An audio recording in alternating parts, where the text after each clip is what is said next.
This is a great question testing volume of solids of revolution around the X and Y axis, and the reason on the thumbnail that I put can you do it in 90 seconds is because that's all you had in the exam to do this question.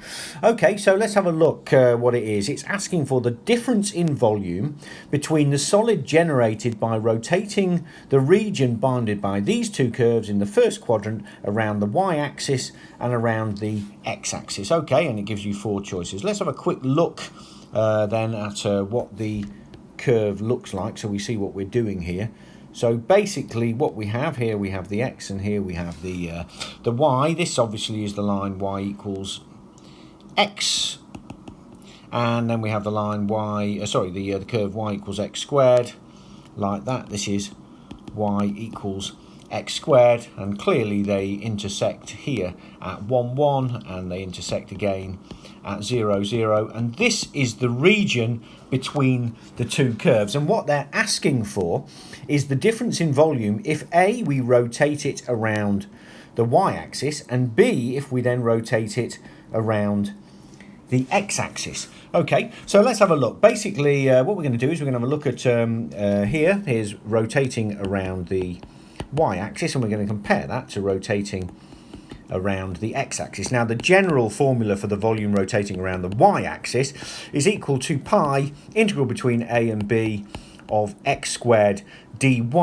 where a is this point here and b is this point here. So we move up the y-axis like that. And for the x-axis, the volume is equal to, basically you just flip the x and the y. And I'm going to put c and d of y squared dx, where c and d, this is the point C and the point D is here. Now it happens that in this question, because they intersect at the point 1, 1 and 0, 0, that D and B are the same and C and A are the same, but that's not necessarily the case. Basically, when you're revolving around the x-axis, you go from that point to that point. When you're revolving around the y, you go from that point to that point.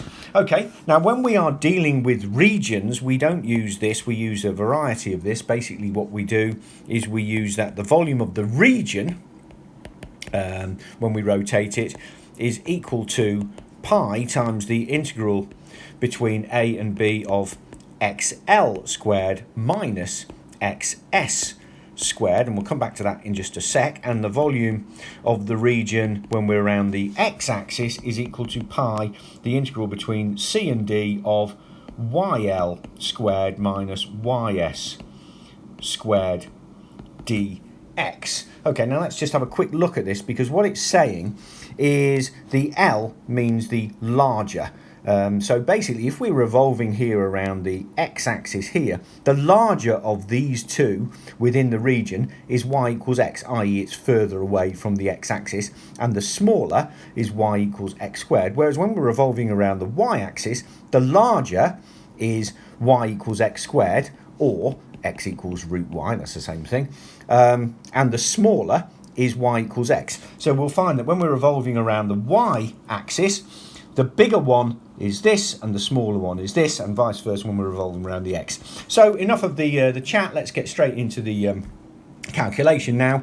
So basically the volume revolving around the y-axis is equal to pi, the integral between 1 and 0, because they're the two intersection points, of root y squared, which is xl, which is this one here, x equals root y squared, minus y squared dy, which equals pi, the integral between 0 and 1 of y minus y squared dy, which equals pi y squared over 2 minus y cubed over 3 between 1 and 0, and that equals pi a half minus a third, which equals pi over 6. And so therefore the volume of the region rotating it around the y-axis is pi over 6. Now we do exactly the same thing rotating it around the x-axis, but again, as it happens, c and d just happen to be the same, 0 and 1.